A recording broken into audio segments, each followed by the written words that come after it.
आर्य शब्द इंगित करता है श्रेष्ठ वंश को। आर्य शब्द का अर्थ होता है श्रेष्ठ या उत्तम वंश से संबंधित। क्लासिकीय संस्कृत में आर्य शब्द का अर्थ है एक उत्तम व्यक्ति। त्रयी नाम है 3 वेदों का। प्रथम 3 वेद ऋग्वेद, सामवेद और यजुर्वेद को त्रयी के अंतर्गत रखा जाता है, जबकि अथर्ववेद को इसके अंतर्गत नहीं रखा जाता है। किस वैदिक ग्रंथ में वर्ण शब्द का सर्वप्रथम नामोल्लेख मिलता है? तो वह मिलता है ऋग्वेद में। सबसे पहले वर्ण शब्द का प्रयोग किया गया है 10वें मंडल के पुरुष सूक्त में। वर्ण व्यवस्था से संबंधित पुरुष सूक्त मूलतः पाया जाता है, तो वह है ऋग्वेद के 10वें मंडल।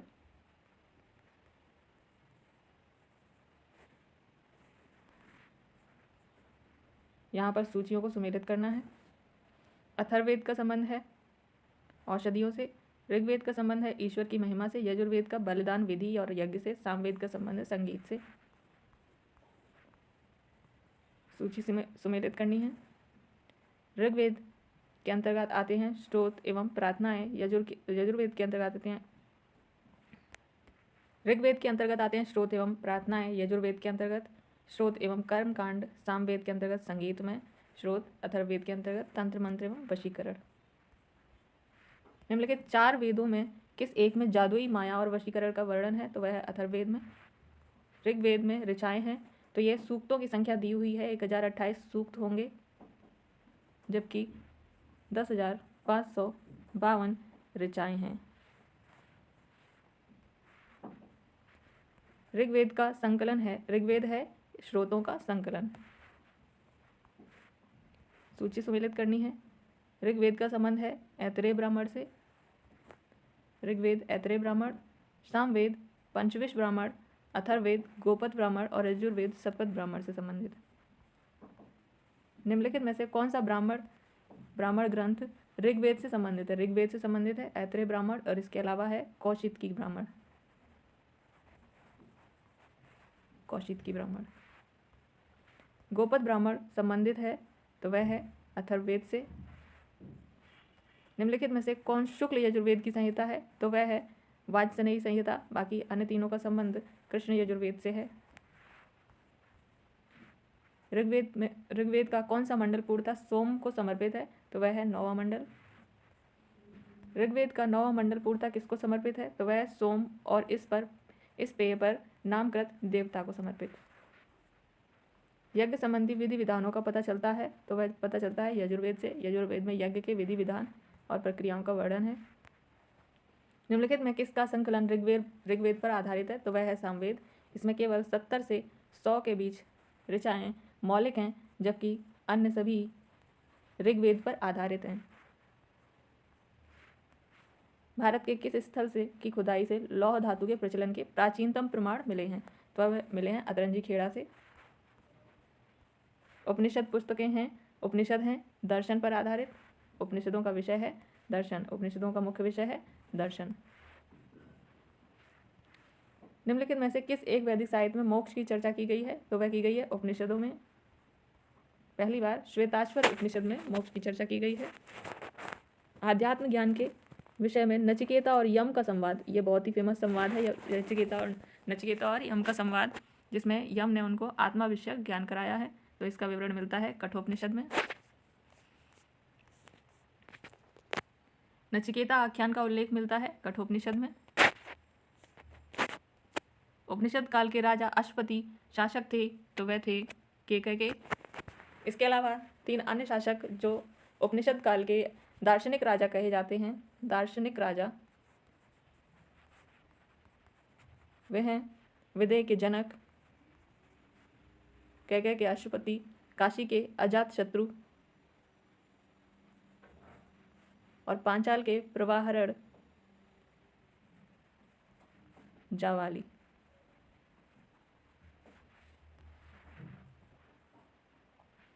निम्नलिखित में से वैदिक साहित्य का सही क्रम कौन सा है? तो वह है वैदिक संहिताएं, ब्राह्मण, आरण्यक और उपनिषद। इस क्रम में ही वैदिक साहित्य की रचना हुई है और इस उपनिषदों के बाद वैदिक साहित्य, ये इन चारों को ही वैदिक साहित्य के अंतर्गत रखा जाता है। इसके अलावा जितना भी साहित्य है वो वैदिक साहित्य के अंतर्गत नहीं आता है। आरंभिक वैदिक साहित्य में सर्वाधिक वर्णित नदी है, तो वह है सिंधु नदी। सबसे ज़्यादा वर्णन मिलता है, हिरण्यनी कहा गया इसको। वैदिक नदी अश्किनी की पहचान किन किस में से एक नदी से की जाती है? तो वह की जाती है चिनाब नदी से। इसके अलावा व्यास नदी को विपाशा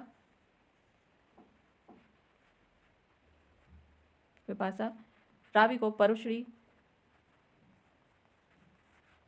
और झेलम को वितस्ता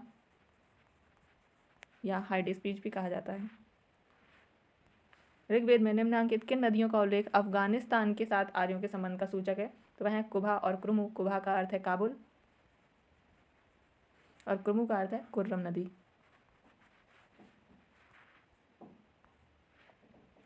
वैदिक नदी कुभा का स्थान कहाँ निर्धारित होना चाहिए? तो वह है अफगानिस्तान। कुभा, कुर्रम, इसके अलावा सुवास्तु,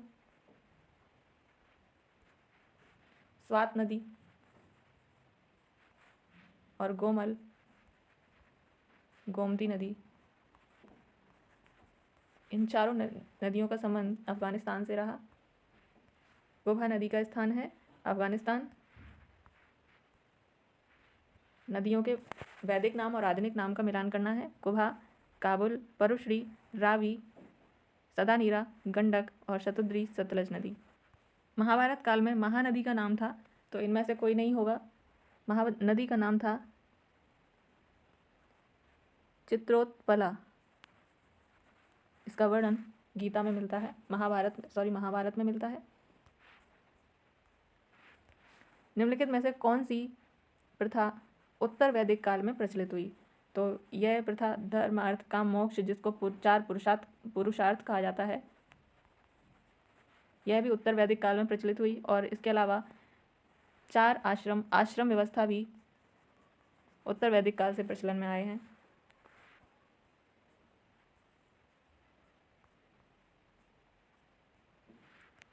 धर्म तथा रीत भारत की प्राचीन वैदिक सभ्यता के केंद्रीय विचार को चित्रित करते हैं। इस संदर्भ में निम्नलिखित कथनों पर विचार कीजिए। 2 कथन दिए गए हैं। धर्म व्यक्ति के दायित्वों एवं स्वयं द्वारा दूसरे के प्रति व्यक्तिगत कर्तव्यों की संकल्पना था, तो धर्म का रूप ऐसा ही था। रीत मूलभूत नैतिक विधान था जो सृष्टि और उसमें अंतर्निहित सारे तत्वों के क्रियाकलापों को संकलित करता था। तो सारे तत्वों को इसमें समाहित किया गया है रीत के अंतर्गत। उसके संचालन प्रकृति और नैतिक विधान के संचालन से संबंधित है रीत। दोनों ही सही होते हैं। भारतीय संस्कृति के अंतर्गत रीत का अर्थ है प्राकृतिक नियम। भौतिक नियम के अंतर्गत ही प्राकृतिक नियम आ जाते हैं। निम्नलिखित वैदिक देवताओं में किसे उनका पुरोहित माना जाता है? वैदिक देवताओं का पुरोहित कौन से देवता को माना जाता है? तो बृहस्पति को माना जाता है। इसके अलावा वैदिक देवताओं की माता अदिति को माना जाता है। निम्नलिखित में से कौन सी वह ब्रह्मवादिनी थी जिसने कुछ वेद मंत्रों की रचना की? तो वह है लोपामुद्रा। इसके अलावा सची, घोषा, पैलोमी, कक्षावृति, विश्वावरा, अपाला आदि महिलाओं ने भी वैदिक मंत्रों की रचना की, जिसका वर्णन जिसको 8वें मंडल में संकलित किया गया है, ऋग्वेद के 8वें मंडल में। वैदिक काल में निष्क शब्द का प्रयोग एक आभूषण के लिए होता है था, किंतु परवर्ती काल में उसका प्रयोग इस अर्थ में किया जाने लगा। तो वह किया जाने लगा सिक्के के रूप में, यानी पहले ये आभूषण होता था, फिर इसका प्रयोग सिक्के के अर्थ में किया जाने लगा। ऋग्वैदिक काल में निष्क किस अंग का आभूषण था? तो वह था गले का आभूषण। भारत में प्राचीन निशाका जाने जाते थे, तो वह जाने जाते थे स्वर्ण आभूषण। भोगज कोई महत्वपूर्ण है क्योंकि यह यहाँ से प्राप्त अभिलेखों में वैदिक देवताओं का नाम उल्लेख होता है। तो यहाँ पर जो अभिलेख मिला है इसमें इंद्र, मित्र, वरुण एवं नासत्य देवताओं को साक्षी मानकर एक संधि की जाती है। निम्नलिखित अभिलेखों में कौन सा ईरान से भारत में आर्यों के आने की सूचना देता है? कौन सा अभिलेख है? भोगज कोई। 14वीं सदी ईसा पूर्व का एक अभिलेख जिसमें वैदिक देवताओं का वर्णन प्राप्त हुआ है, तो वह है भोगज कोई से प्राप्त हुआ है। निम्नलिखित में से किसने आर्यों के आदि देश के बारे में लिखा है? तो वह बाल गंगाधर तिलक ने लिखा है। The Arctic home of Vedas में इन्होंने लिखा है कि आर्यों का आदि देश यानी आर्य मूल रूप से उत्तरी ध्रुव के निवासी थे। जिस ग्रंथ में पुरुष मेद का उल्लेख हुआ है वह है कृष्ण यजुर्वेद और शुक्ल यजुर्वेद दोनों में मिलता है। इसके अलावा शतपथ ब्राह्मण और तैतृय ब्राह्मण में भी पुरुष मेद यज्ञ का उल्लेख मिलता है, इसलिए ये क्वेश्चन गलत हो जाता है और इसीलिए इसको मूल्यांकन से हटा दिया गया। शतपथ ब्राह्मण उल्लिखित राजा विदेह माधव से संबंधित ऋषि थे, तो वे थे ऋषि गौतम राहुगढ़। उत्तर वैदिक काल में निम्नलिखित में किन को आर्य संस्कृति का धुर समझा जाता था, तो वह थे कुरु और पांचाल। दोनों ही उत्कृष्ट श्रेणी के जनपद थे जहाँ पर अच्छा विकास था और ये एक दूसरे के विरोधी भी थे। गोत्र शब्द का सर्वप्रथम प्रयोग हुआ है, तो वह हुआ है ऋग्वेद में। हालांकि यहाँ पर गोत्र का प्रयोग आज के संदर्भ में नहीं हुआ है, बल्कि गोत्र शब्द का प्रयोग उस स्थान के लिए किया गया है जहाँ पर एक वंश के पशुधन को रखा जाता था।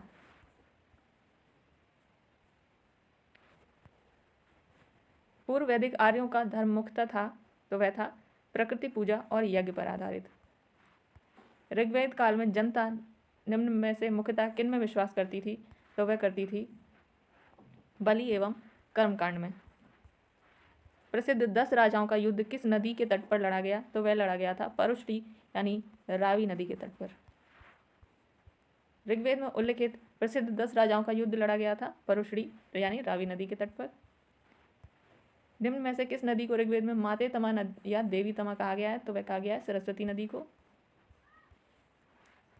उस जनजाति का नाम बतलाइए जो ऋग्वैदिक आर्यों के पंचजन से संबंधित नहीं है, तो यह होगा किकिट, यदु, तुर्वस, पुरु, इसके अलावा अणु और द्रह्यु,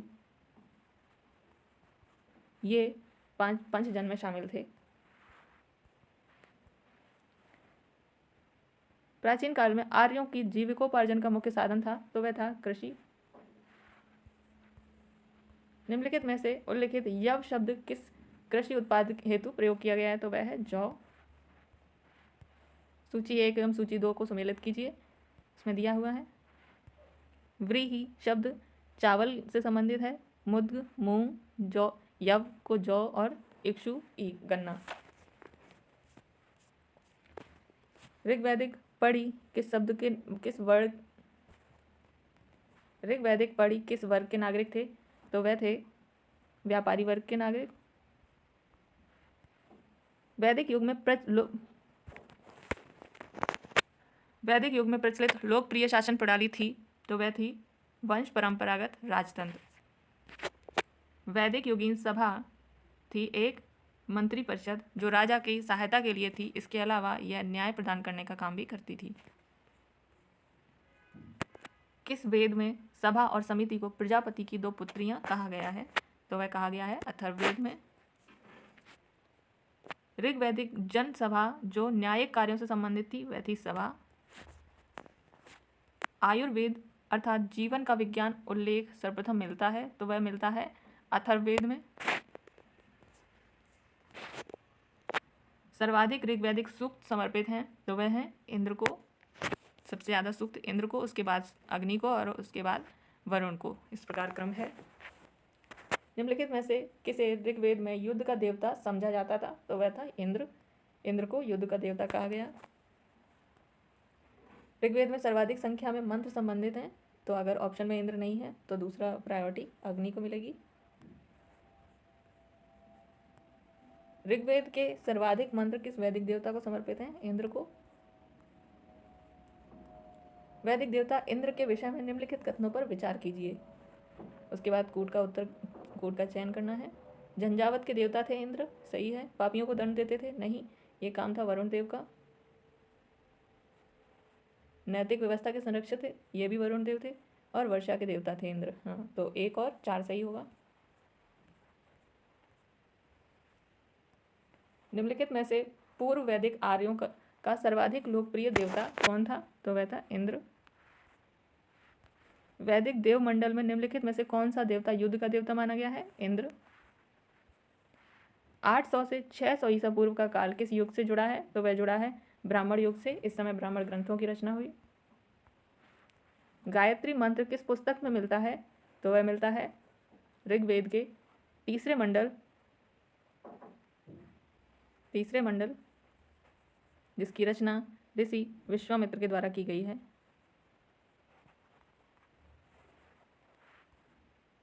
गायत्री मंत्र के नाम से प्रसिद्ध मंत्र सर्वप्रथम किस ग्रंथ में मिलता है? ऋग्वेद में।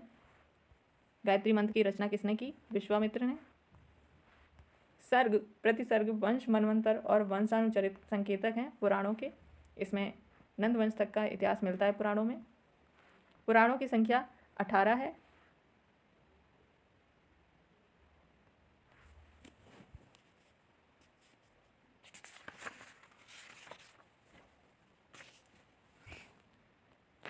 पुराणों की संख्या है 18।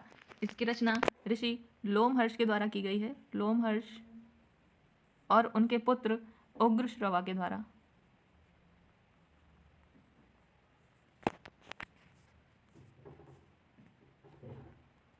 श्रीमद् भागवत गीता मौलिक रूप से किस भाषा में लिखी गई थी? संस्कृत। महाभारत मूलतः किस रूप में जाती थी? तो वह थी जय संहिता। जय संहिता महाभारत का सबसे पुराना रूप है, जिसमें केवल 8,800 श्लोक थे। इसके बाद महाभारत को भारत के रूप में जाना गया, जिसमें 24,000 श्लोक थे। इसके बाद महाभारत को महाभारत के रूप में जाना गया, जिसमें 1,00,000 श्लोक हैं। 1,00,000 श्लोक हैं और इसे शतसहस्त्री संहिता भी कहा जाता है।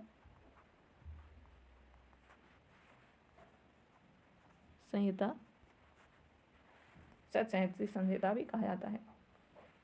शतसहस्त्री संहिता उपनाम है, तो वह है महाभारत का। हिंदू पौराणिक कथा के अनुसार समुद्र मंथन हेतु किस सर्प ने रस्सी के रूप में स्वयं को प्रस्तुत किया? तो वह थे वासुकी। इसमें मंदराचल पर्वत मथानी के रूप में प्रयोग किया गया। मंदराचल पर्वत को मथानी के रूप में और वासुकी नाग को रस्सी के रूप में प्रयोग किया गया। किस काल में अछूत की अवधारणा स्पष्ट रूप से उद्धृत हुई? तो वह थी धर्मशास्त्रों के समय में। सत्यमेव जयते शब्द किस उपनिषद से लिया गया है? तो वह लिया गया है मुंडकोपनिषद से। सत्यमेव जयते लिया गया है मुंडकोपनिषद से।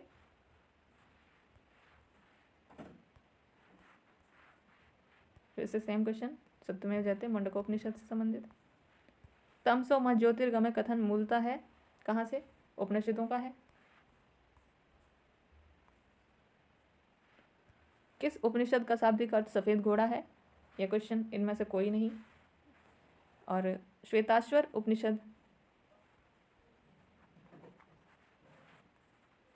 उपनिषद का अर्थ होता है सफेद घोड़े के द्वारा खींचा गया, लेकिन सफेद घोड़ा अर्थ किसी भी उपनिषद का नहीं है। सत्यकाम जवाली की कथा जो अनब्याही माँ होने के लांछन को चुनौती देती है, इसका संबंध है इसका विवरण मिलता है छांदोग्य उपनिषद में।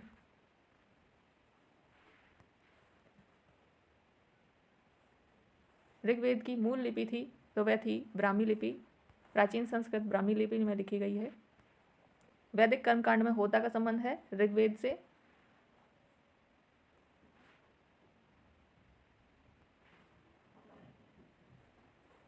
अवेस्ता और ऋग्वेद में समानता है। अवेस्ता किस क्षेत्र से संबंधित है? तो वह है ईरान से। ईरान से के ग्रंथ अवेस्ता और भारत के वैदिक ग्रंथों ऋग्वेद में काफ़ी समानताएं मिलती हैं शब्दों में। वैदिक काल में किस जानवर को अगन्या माना गया है? तो वह है गाय। ऋग्वेद में अगन्या का प्रयोग हुआ है गाय के लिए। ऋग्वेद में कई परिच्छेदों में प्रयुक्त अगन्य शब्द संदर्भित है, तो वह है गाय के लिए। ऋग्वेद कालीन आर्यों और सिंधु घाटी के लोगों की संस्कृति के बीच अंतर के संबंध में निम्नलिखित कथनों में से कौन से सही हैं? ऋग्वेद कालीन आर्य कवच और सिरस्त्राण यानी कि हेलमेट का उपयोग करते थे, जबकि सिंधु घाटी सभ्यता के लोगों में इनके उपयोग का कोई साक्ष्य नहीं मिलता है। तो ये दोनों ही ये सही हो जाता है, क्योंकि सिंधु घाटी में तो इस प्रकार के कोई साक्ष्य नहीं मिले हैं हेलमेट के, और लेकिन यहाँ पर ऋग्वेद कालीन आर्यों के कवच वगैरह मिले हैं। दूसरा ऑप्शन है ऋग्वेद कालीन आर्यों को स्वर्ण, चांदी और ताम्र का ज्ञान था। इन तीनों का ज्ञान था। इसके अलावा ऋग्वेद कालीन आर्यों को लोहे का ज्ञान नहीं था, जबकि सिंधु घाटी के लोगों को केवल ताम्र और लौह का ज्ञान था। लौह का ज्ञान नहीं था सिंधु के लोगों को। ऋग्वेद कालीन आर्यों ने घोड़े को पालतू बना लिया था, जबकि इस बात का कोई साक्ष्य नहीं है कि सिंधु घाटी के लोग इस पशु के बारे में जानते थे। तो सिंधु घाटी के लोग घोड़े को जानते तो जरूर थे, क्योंकि उनके अवशेष प्राप्त हुए हैं, परंतु पालतू बनाया है ये पता नहीं चलता, इसलिए केवल एक सही होगा। ऋग्वैदिक काल के प्रारंभ में निम्न में से किसे महत्वपूर्ण मूल्यवान संपत्ति समझा जाता था? तो वह थी गाय। यहाँ पर सूची को सुमेलित करना है। किस प्रकार की प्रकृति थी? सिंधु घाटी सभ्यता नगरीय थी। उत्तर वैदिक समाज एक कृषक समाज था। ऋग्वैदिक समाज चरागाह समाज था और मध्यकाल में जमींदारी प्रथा चलती थी। प्राचीन भारतीय समाज के प्रसंग में शब्दों पर देखना है। तीन एक ही वर्ग के हैं और एक नहीं है। कुल, वंश और गोत्र का संबंध परिवार से जुड़ा हुआ है, जबकि कोश का संबंध आर्थिक है। कुल संस्कारों की संख्या है 16। जीविकोपार्जन हेतु वेदांग पढ़ाने वाला अध्यापक होता है उपाध्याय।